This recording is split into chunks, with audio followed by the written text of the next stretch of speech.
Good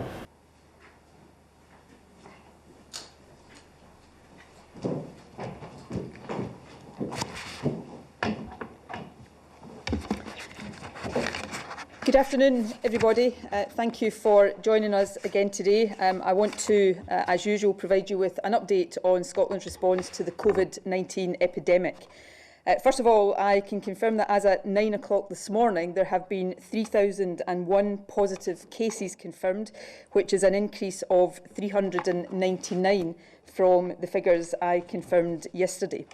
A total of 176 people last night were in intensive care with confirmed or suspected cases of COVID-19. That is an increase of 14 on yesterday. And I can also confirm that a total of 1,321 people, including the intensive care patients with confirmed or suspected COVID-19, were in hospitals across the country. And it is with sadness that I must report a further 46 deaths of patients who had tested positive for the virus. That takes the total number of deaths in Scotland now to 172. And as is always the case, I want to extend my condolences to all of those who have lost loved ones.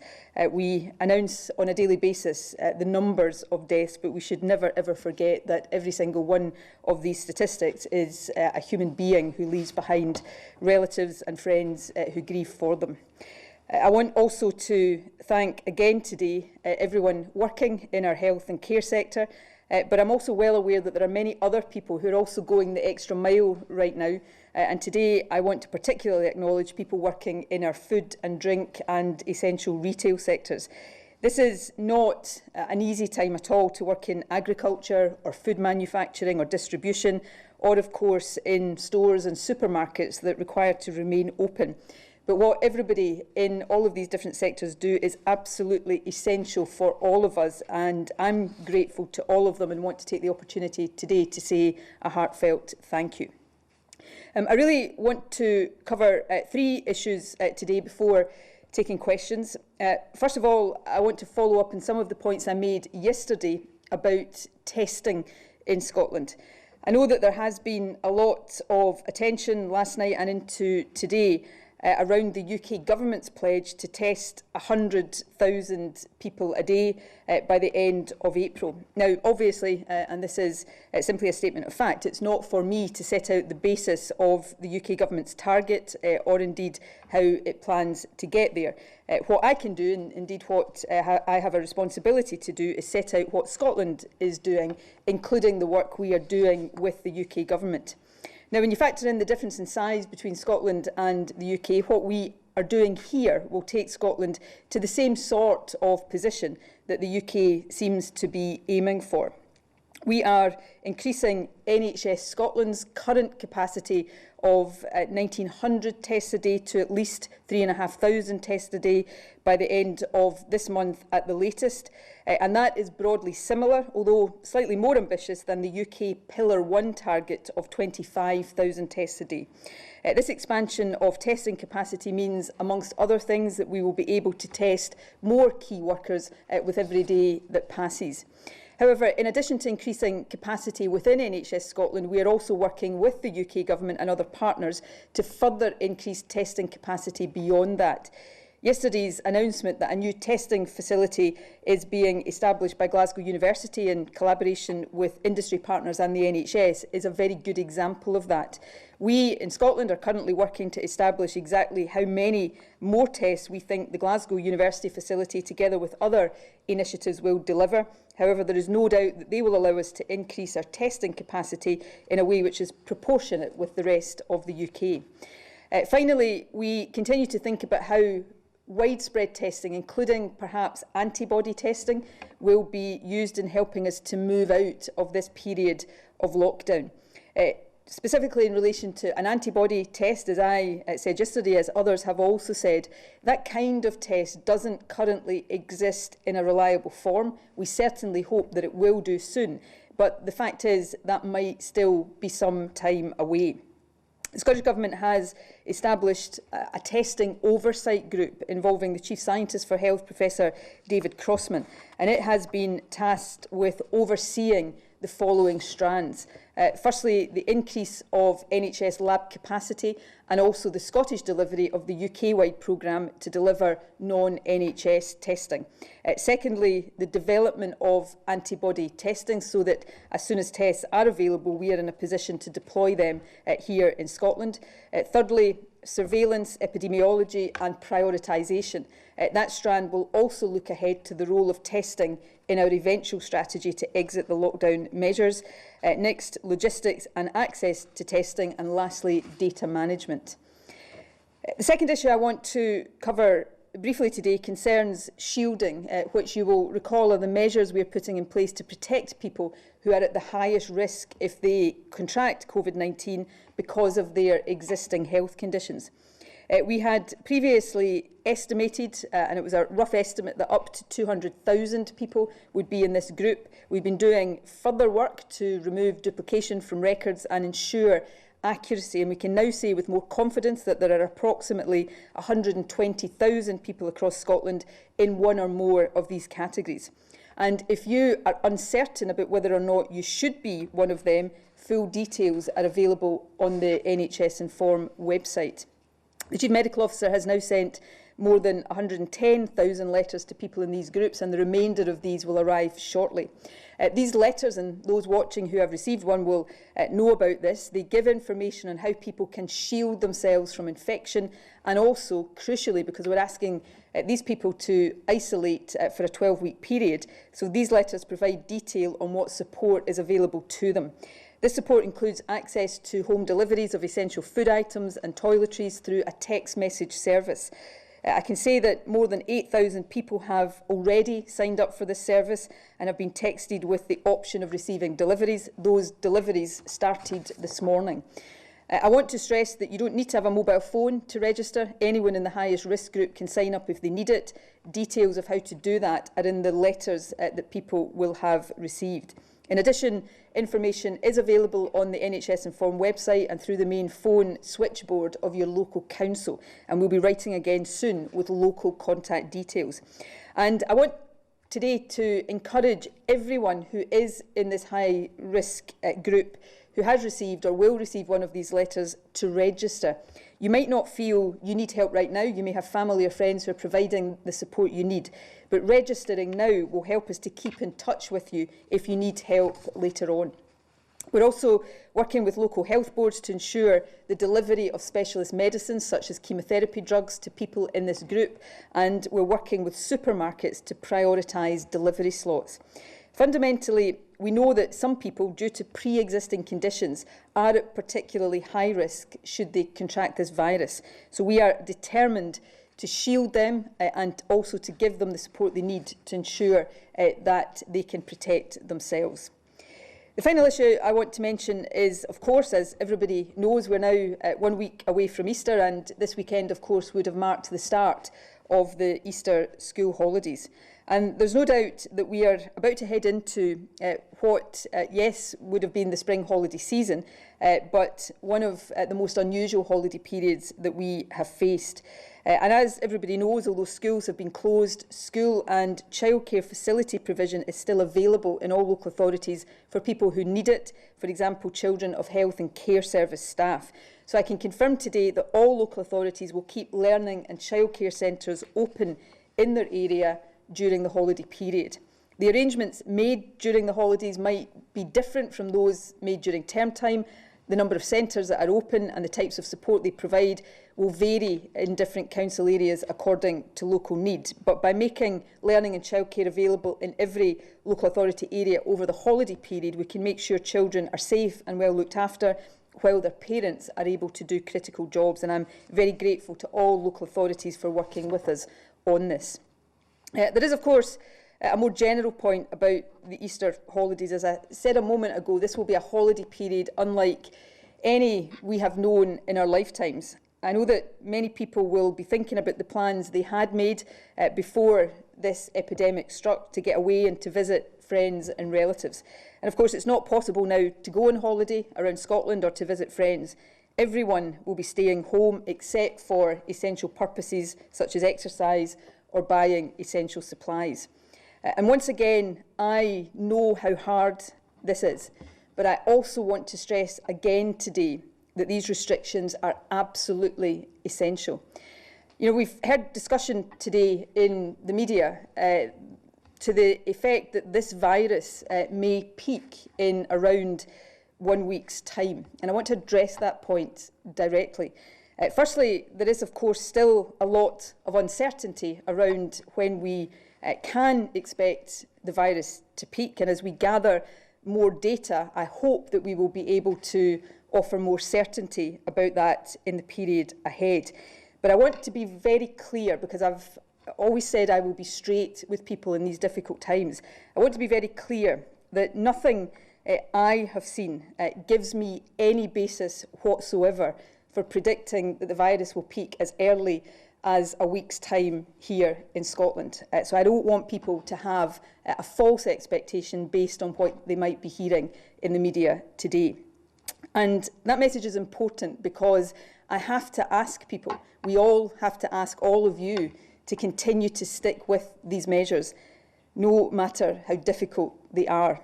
Many of us took part last night in the applause for NHS and care workers that was heard to the accompaniment of the bagpipes right across the country. But it continues to be the case that the best and the most important way in which all of us can help our health and care services is by staying at home as much as possible and by keeping our distance from each other. So I want to end by thanking all of you for doing the right thing and staying at home over this holiday period, because this is how we will slow the spread of this virus. It is how we will protect our NHS from being overwhelmed, and it is how we will save lives. So thank you to each and every one of you. I'll now hand over to the Chief Medical Officer, who will say a few more words before I open to questions from the media. Thank you, First Minister. I would just like to pick up the points that the First Minister has made about the peak and the potential timing of the peak of the virus.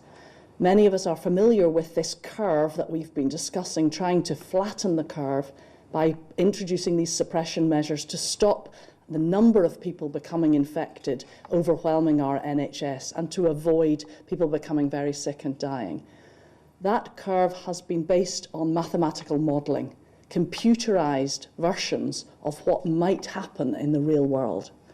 We have moved now to have real cases of people who are infected, going into hospital, going to ICU, and sadly dying.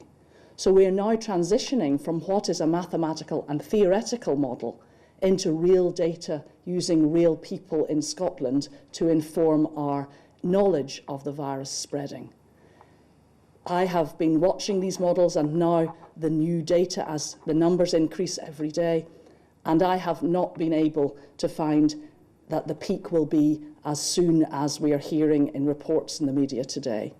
We need more information. We have always said that it would take 2 to 3 weeks to be able to have some more certainty, but even then there will be some lack of knowledge because of numbers still increasing. So I would urge people to keep going with these stringent measures.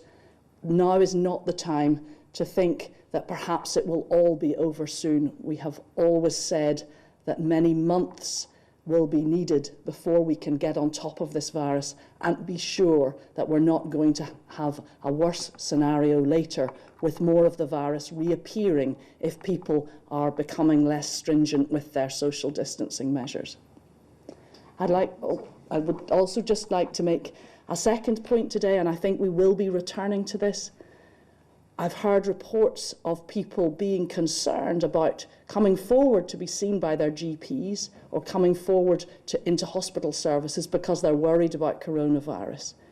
In particular, children are very unlikely to be severely affected by coronavirus. So that if parents are holding back from phoning their GP, from contacting NHS 24, or for bringing an ill child to hospital, it is very unlikely that that child will have coronavirus and be needing to stay at home. If you would have sought help in the past, please seek that medical healthcare help now too. All of our conditions that we would normally have at this time of year are still going to happen. People will have heart attacks, people will get appendicitis, people will have strokes, children will get meningitis. What we want is that the right healthcare is delivered at the right time, And in particular, if an emergency call is needed, please do not hesitate to make that.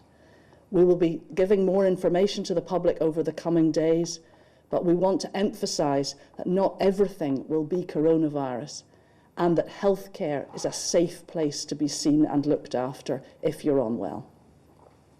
Okay, thank you very much. I'm now going to go to journalists who are joining us online, and myself, Chief Medical Officer and the Health Secretary will be happy to answer questions. So firstly, can I go to David Henderson from the BBC?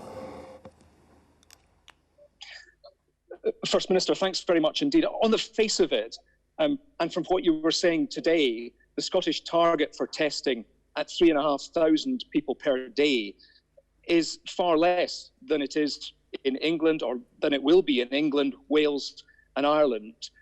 Why is your target apparently so modest? And a question for the Chief Medical Officer: as the NHS builds capacity on ventilators, how many are now operational in Scottish hospitals, and how many will we have at the end of April as we approach the peak of the virus pandemic?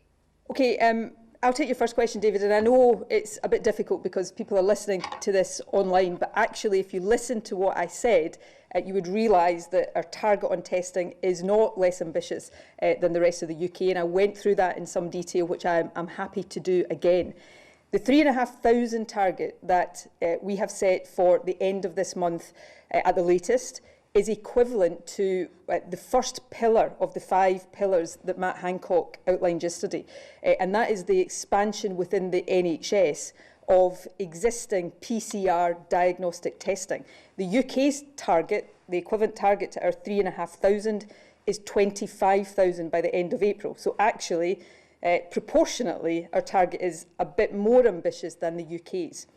Now, it is over and above that that we then get, the UK then say they will get to 100,000, and what I'm saying is through those same measures, Scotland will get to a position that is proportionately the same. So you add to our 3,500 to their 25,000, which is within the NHS, the testing that can be done through the kind of initiatives like the one that Glasgow University is part of, and we are working right now to get clarity and certainty of how many additional tests we will be able to do through those routes. And I'm going to wait until I have certainty before I give fixed numbers, but it is the case that those additional initiatives will allow us to get proportionately to a similar level to the ambition that the UK government set out. So it's very important to be clear, and I want to be crystal clear about this. It is not the right comparison to compare our 3,500 to the UK's 100,000. The comparison with 3,500 is 25,000, and we are both trying to get to a level that for the UK is 100,000 and for us would be the approximate 10% of that. So there is no difference in terms of the aims that we have set. So I hope I'm making that absolutely crystal clear.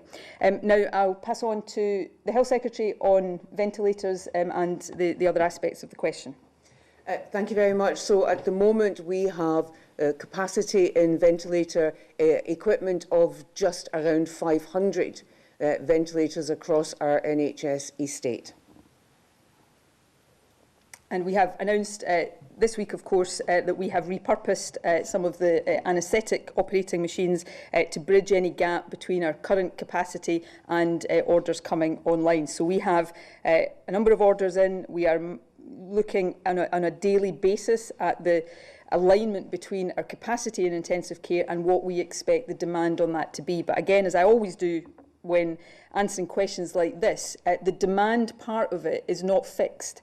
All of us have the ability to influence the demand by complying with these measures. Every single person who is staying at home, as we are asking them to do today, is helping us reduce the eventual demand for intensive care and other hospital services. Can I go now to Peter McMahon at ITV Border? First Minister, you said that everything you've seen and heard from the information you've got in tells you that there won't be a peak next week or over Easter. But can you tell us, from all the information that you have and the mathematical modelling, when you think the peak will be in Scotland? And is there any evidence of regional variations within Scotland? Obviously, we're particularly interested at ITV Border in Dumfries and Galloway and the Scottish borders. I'm going to hand over to the Chief Medical Officer, but in short, what I would say is no, I can't tell you that right now. That's the point that both I and the Chief Medical Officer have made. We are transitioning from computer models to modelling that is populated with real data. And I would hope that over the next couple of weeks we will start to be able to give more certainty in our predictions about when a peak might happen. But I want to be clear today that for Scotland, and I can only speak for Scotland, nothing I have seen, absolutely nothing I have seen, would give me any basis whatsoever for saying that this virus will peak in a week's time. And I know there will be media messages across the whole of the UK today that people will be hearing. And if I have to continue to ask people to do the right thing, it's important that I am doing that on the basis of frankness about things. And I don't want people to hear something that, in my view, for Scotland is not the case, without being very clear that is not what I think the situation is. But I'll hand over to the Chief Medical Officer, who can maybe say a bit more about the processes that hopefully might give us more certainty in the weeks to come, but also the issue of regional variation, or not, as the case may be. Thank you, Peter, for your question. We have those data building up day by day, but as you have seen, even in the last week, each day we are announcing more people infected with the virus than the day before, confirmed cases, more people being admitted to hospital and intensive care, and more deaths day on day, sadly, as we go through this epidemic. So at the moment we will not be able to give a clear date of when the peak would be. What we would look for first is a slowing in the rate of those people becoming positive, and we are not seeing that yet. In fact, the proportion of people being tested who are positive is increasing day by day and has done so for the past 2 to 3 weeks. We will only, of course, know when the peak has been when the cases start to drop. So all of this is speculation, to some extent informed speculation on the modelling, but as I've said, it's the real data now that is key. And I'm afraid we will have more information in another week, but even then we may not be able to say for certain when that peak will be. Of course, the measures are working. We will see that those cases start to slow, and then we will have a more accurate idea. The borders or regional variation that you're asking about, we have still got the proportion of cases in each of our health boards at roughly the sort of numbers we would expect with the population. So we're not seeing any particularly strong regional or local variation across Scotland. Okay, thank you. Peter, Stephen Brown from STV. You've announced a further 46 deaths today in Scotland. Can I check if any of that is based on what happened yesterday in terms of delayed reporting in any of those deaths? And of the 172 deaths in Scotland, how many, if any, relate to any NHS workers? On the latter part of the question, I cannot give you that information right now. We are looking, and I said this yesterday, we hope to be able to provide a much more detailed breakdown of these figures next week at some point, and we'll give more information in due course as to exactly what those breakdowns will be. We've been constrained in that up until now because, before I say this, I just remember every one of these statistics is a person, so I don't want to minimise it, but when we're dealing with low numbers, issues of patient confidentiality are clearly much more relevant. So as the numbers sadly rise, we can give more breakdown, and we're looking at exactly what can be provided. In terms of the first part of your question, obviously, as I set out in some detail yesterday, Health Protection Scotland have changed the basis for reporting previously, and this is also partly to do with numbers rising. So previously, health boards were notifying HPS of confirmed cases of people who had died. There was sometimes a bit of a lag there for family notification. HPS are now operating on the basis of the NRS death certification process, which hopefully reduces any time lag. So it's possible that in the numbers today, there may be a small number that, had we still been on the old system, might not have reported until tomorrow or the day after. But I think we should assume that the numbers we're seeing from now on are a reflection of the acceleration of the impact of the virus. Paul Smith from LBC. Thank you very much, First Minister. Yourself and the Chief Medical Officer just mentioned that there's no evidence of a peak here in Scotland of the virus. Does this mean that lockdown in Scotland will be extended by a week or so? And also, I'm just wondering if you could give us an update on the development of the Louisa Jordan Hospital in Glasgow. Okay, on the question of the peak, we have always said that these measures are likely to be in place for a long number of weeks. And I've not said that with any relish. I don't like standing here telling people that we'll all have to live our lives in this very restricted way for any longer than is necessary. But nobody will thank me or any of us in months to come if we prematurely lift these measures and then the virus takes a much deadlier toll than it would otherwise have done. So everything I'm asking people to do is, in our judgment, necessary to slow down the spread of the virus and reduce the peak. When we announced the lockdown measures almost now a couple of weeks ago, we said across the UK that we would review these around Easter, and that review process will be done. We are already looking at how we do that here in Scotland, and of course that will feed into a four-nation discussion. But I don't want, based on everything I know and see, and I'm sharing as much of that as I possibly can with the wider public, there is nothing that would allow me to stand here with any shred of confidence and say that we are going to be lifting these measures in a very short space of time. Now, if I turn out to be wrong about that, nobody will be more delighted than I am. But I've got to be honest with people that we are in this for the long haul if we are to have the impact that these measures are intended to have. And on Louisa Jordan, I think I'll hand over to the Health Secretary to say a word about the progress of our temporary hospital. Thanks very much, First Minister. The NHS Louisa Jordan, the work has begun on that site. It's on track to be completed within those 2 weeks, ready for our use in 2 weeks' time if we need it.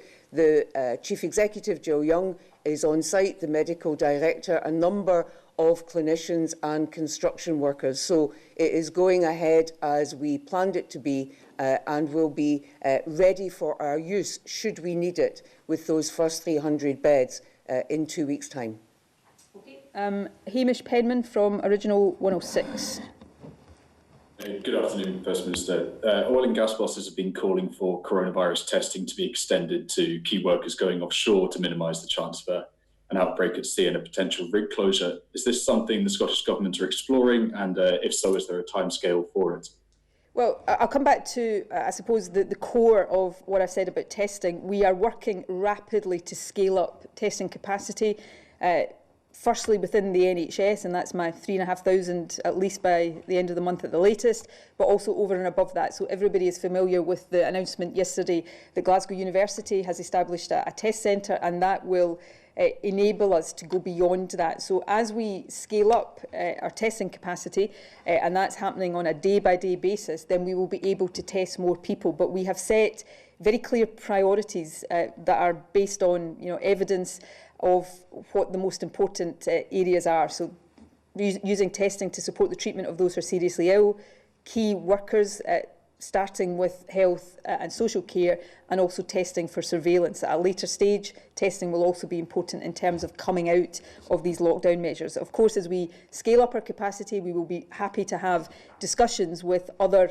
sectors about whether or not they should be given greater priority, but that will be done within a clear framework of principles. And I mentioned earlier on the establishment of our testing oversight group, which will be experts basically making sure that we deliver all we're talking about on testing, but also some of these decisions can be given further consideration. Vivian Aitken from The Record.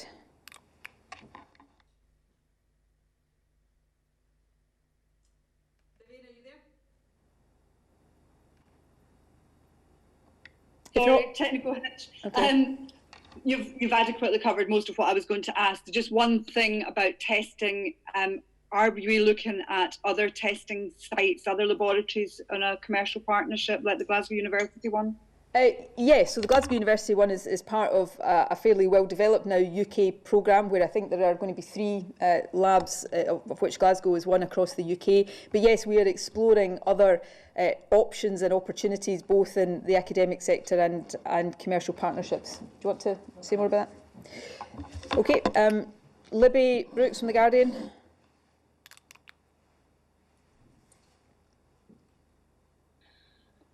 Hello, First Minister. Can I just clarify those extra details that you're hoping to give on deaths from next week? Is that going to follow the template that England has been releasing since yesterday, i.e. on sort of date, age group and region? And also, can I just clarify on the daily deaths, is that hospital deaths only, or is it now including community deaths? The Chief Medical Officer will come in if I get any of the detail of this wrong. The deaths are deaths with a confirmed laboratory diagnosis of COVID-19, regardless of setting. But I think the likelihood is most of them are hospital deaths. From next week, we will also, NRS will also publish deaths that are not just confirmed cases, but also presumed cases, again, regardless of setting. So where a doctor has put COVID-19 on a death certificate, it hasn't been confirmed through a test, but there is a presumption that COVID-19 has been a factor in the death. I'll hand over to the Chief Medical Officer on that point in a minute, because she can probably explain it better than I can. But on the point about information, I don't know exactly what the English template is delivering. We want to give as much information as is possible, and this may change as we go through as numbers rise. So we're looking right now at just how much information can be provided, and I said yesterday we'll provide more information on what that will entail as soon as possible. Do you want to cover anything on deaths?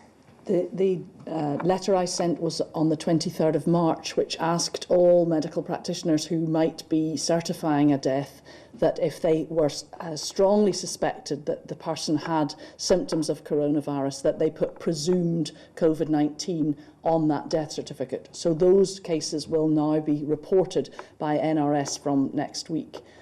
The question about the detailed breakdown, as you know, I have been very, very careful for absolutely justifiable reasons that we do not breach patient confidentiality. So I would expect that we will have a breakdown, we would have gender, we will also be able to have some more detail about where the deaths occurred. But if at any time there are very low numbers, so I could imagine in some of our smaller health boards, if there was any suspicion that people could be identified because we were breaking down something that would be more detailed, we will still not give those numbers because of confidentiality reasons. But we are looking at a range of detail that would be able to be published without breaching any patient confidentiality and obviously respecting the families of those who have sadly died. Okay, thank you. Tom Martin from the Express. Good afternoon, First Minister. Following the testing announcements by Matt Hancock, he was suggesting longer term we could move to some kind of system, or certainly England could move to some kind of system of immunity bracelet certification in the longer term that could help, show that people have recovered and help ease the lockdown restrictions.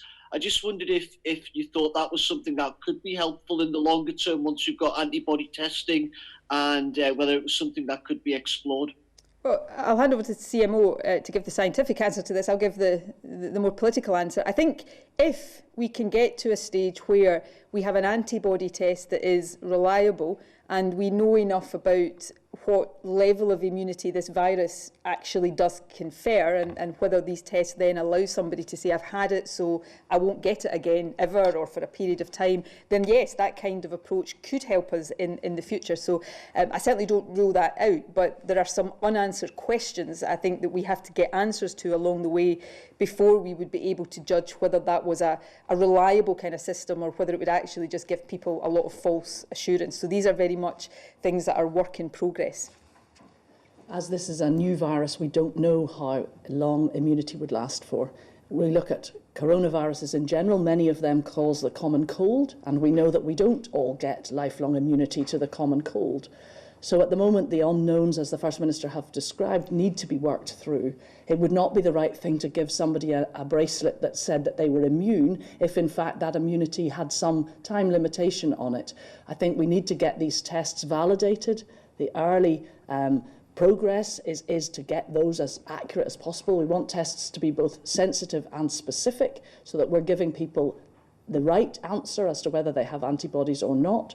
But we also need to look at what the immunity pattern is amongst people before we could ever give any kind of certainty that having had coronavirus meant that you weren't going to get it a second time. Okay, thank you. Tom Peterkin from the P&J. Good afternoon, First Minister. On the subject of four nations' procurement of ventilators and tests, Mark Drakeford, the Welsh First Minister, said, "We don't want to be competing with one another for scarce resources. Working together with colleagues in Scotland, Northern Ireland and England gives us resilience in the system."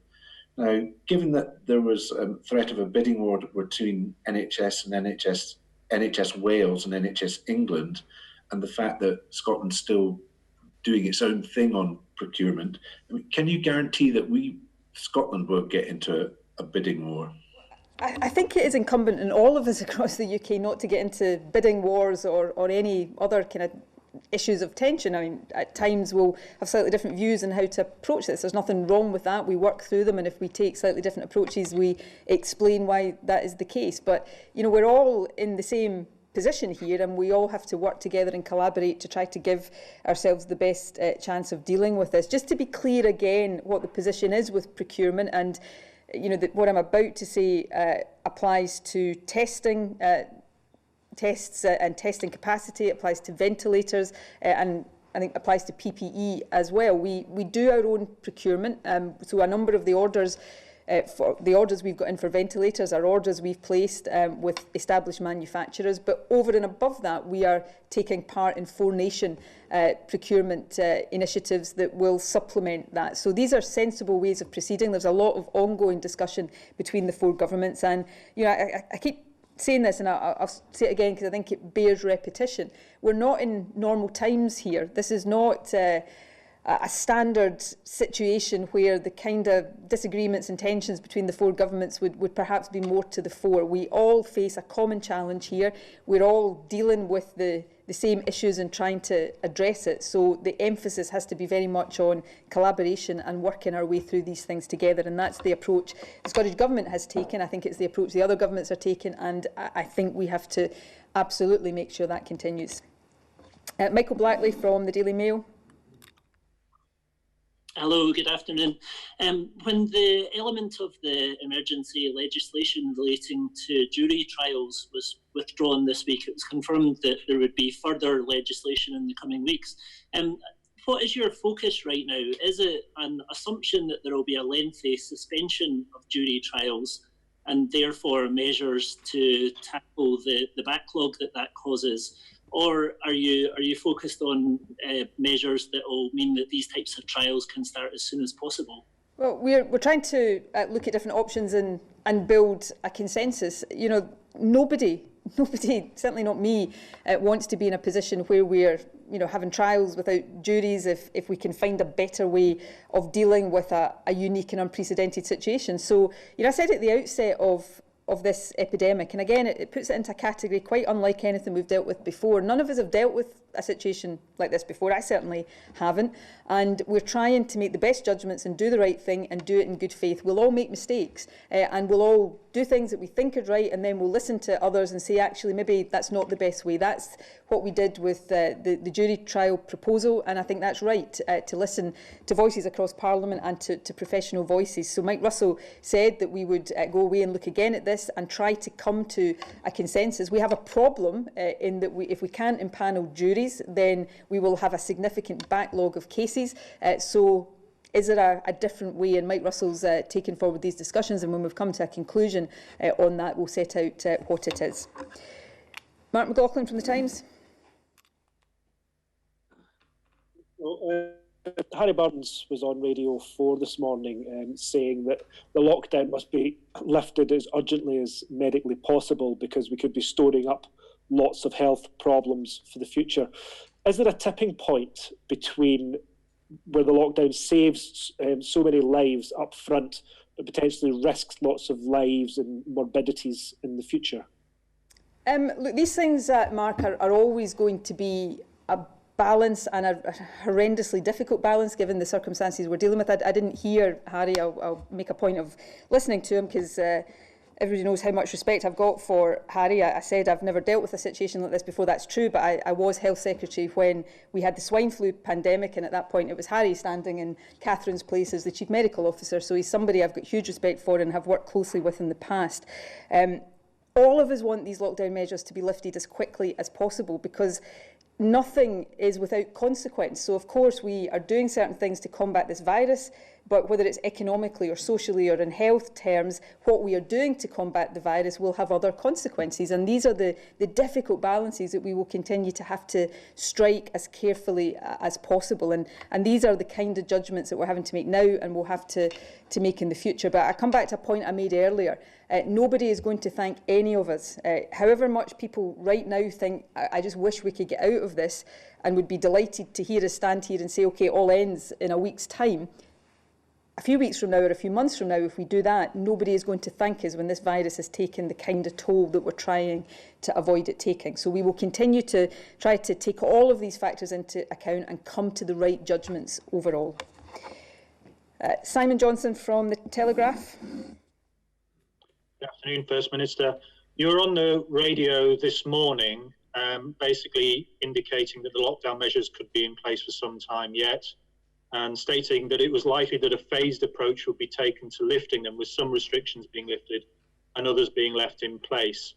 In light of that, I'd be grateful for your view and that of the Chief Medical Officer over whether it is likely that people will be able to jet off on summer holidays this year, given that being in a compressed cabin with 200 or 300 other people probably wouldn't be the most conducive place for people to be in terms of stopping the spread of this virus. Look, given that you listened to me on the radio this morning, and thank you for that, you will have heard what I actually said in response to these questions, which was, I don't want to be speculating without the informed basis on which to be doing it. So I said, of course it's possible we may end up in a phased lifting, but said I couldn't say that for certain right now, nor could I say which measures might be lifted in what order. And I'm going to be continually clear about this. I will share as much information as I've got, but I'm not going to be pushed into giving opinions about things when I don't have the basis to do it, because that is not treating the public with the respect that I think we have to treat them at this difficult, at all times, but particularly at this difficult time. I'm going to hand over to the Chief Medical Officer, but what I would say is I don't think anybody should be under any great expectation that summer holidays will be happening as normal this summer. I wish I could say otherwise, but right now I don't think that would be a safe assumption for anybody to make. Thank you. We have more information as each day and each week goes past. We have shared what we know and said what we've said today about the need for more real data using the real cases that we have in Scotland and in the rest of the UK. It will become more clear, and we will lift measures as soon as we can safely. But what we are already seeing in some countries across the world is that when measures are lifted, the cases jump up almost immediately, and the worry is, the concern is, that those cases will then be a larger peak than the first one. So there's a lot to learn from what's happening to countries where the virus has been there for longer. But at the moment, the key is to watch our own data and to listen to the scientific advice. We're watching, as I said, the other countries around the world. So I would not be thinking that those summer holidays are likely to be as they were in the past, but we really don't know. As soon as we have more information, as soon as we can lift these measures safely, we will do so. Okay, Scott McNabb from The Scotsman.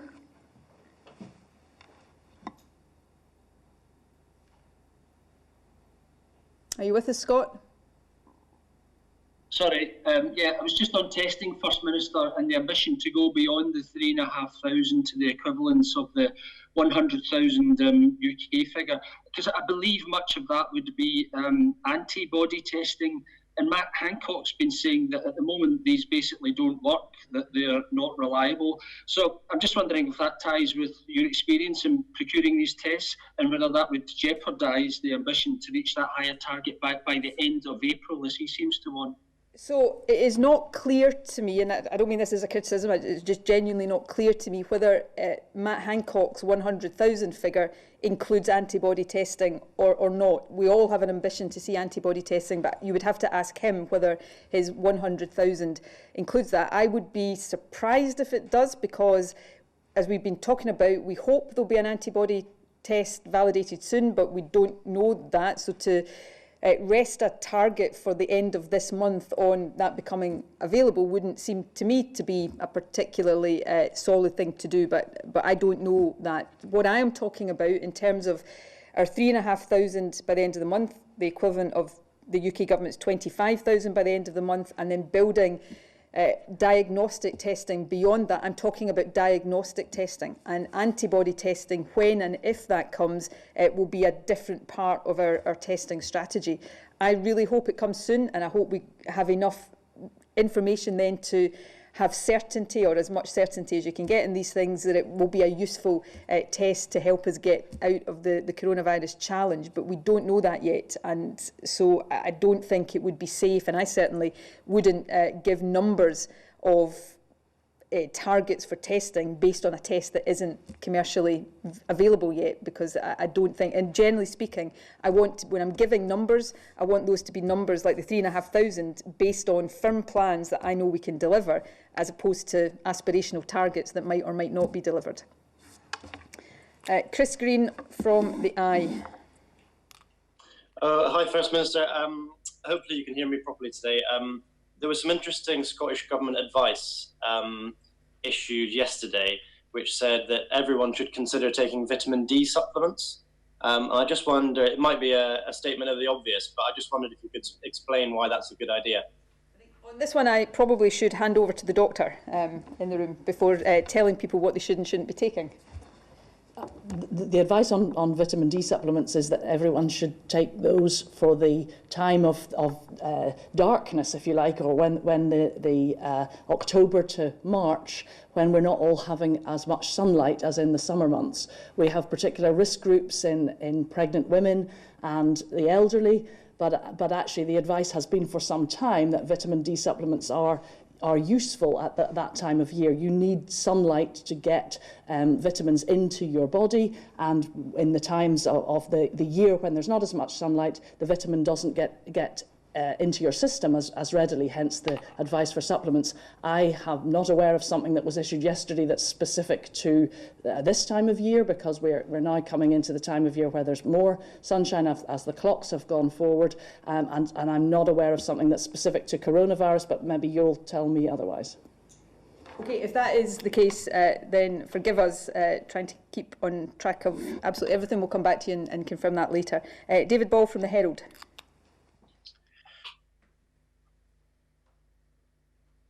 Oh, hello. Okay, we can see you. No problem. In Glasgow and Edinburgh, homeless households have been sort of moved into safe accommodation, sort of like empty hotel rooms. Will local councils be given support by the government to make sure there can be permanent solutions when that hotel accommodation is no longer available, so they're not forced to go back into sort of B&Bs that are unsuitable? Well, as you undoubtedly know, we had already been working with local authorities on the back of the homelessness and rough sleeping task force that made a number of recommendations, and we have been working with local authorities to build up the housing first approach to housing homeless people and rough sleepers, which is very much about moving people into settled accommodation and then putting the other support services around them. And local authorities like Glasgow in particular are advanced in moving in that direction. So yes, we would want to see that kind of approach continue, notwithstanding the coronavirus epidemic. And lastly, Christine Lavelle from The Sun. Hi, First Minister. It's been reported today that a member of the elderly community in Tayside was pushed into signing a Do Not Resuscitate order as part of some kind of COVID-19 protocol. I just wondered, has new guidance been issued to GPs telling them to do this? I'll hand over to the Chief Medical Officer who'll talk about the sort of realistic medicine anticipatory care. But let me say, nobody, not just in these circumstances, but in any circumstances, should be pushed into signing up to anything like that. There's certainly not any protocol, national or otherwise, that would discuss pushing people into a Do Not Resuscitate signature. We have had a lot of conversations, in fact, started by members of the general public, but taken on board by colleagues in primary care and in the hospitals, about people making their own wishes known were they to become significantly unwell. This is not something that's directly related to COVID-19. These are conversations that we would want people to have with their families at any time. And in particular, it's welcomed because some members of the public say that having discussed it, they realise their relatives have their wishes. It's all laid out for people to hear, and that they're often then not in the situation where relatives are urging them to go into hospital to have more treatment than they would have wanted for themselves. Of course, if people are wanting everything done, that is absolutely the right thing, and those shared decision-making conversations are happening and have been happening for many, many years across Scotland. These discussions perhaps are becoming more pertinent if people are going to become significantly unwell, but this is absolutely not something that we are discussing in the light of COVID-19 and pushing people into decisions that they would otherwise not be comfortable with. Okay, that concludes the range of questions that we had notified today. Can I thank the journalists for joining us, and again thank everybody who has tuned in to watch. We'll see you again soon.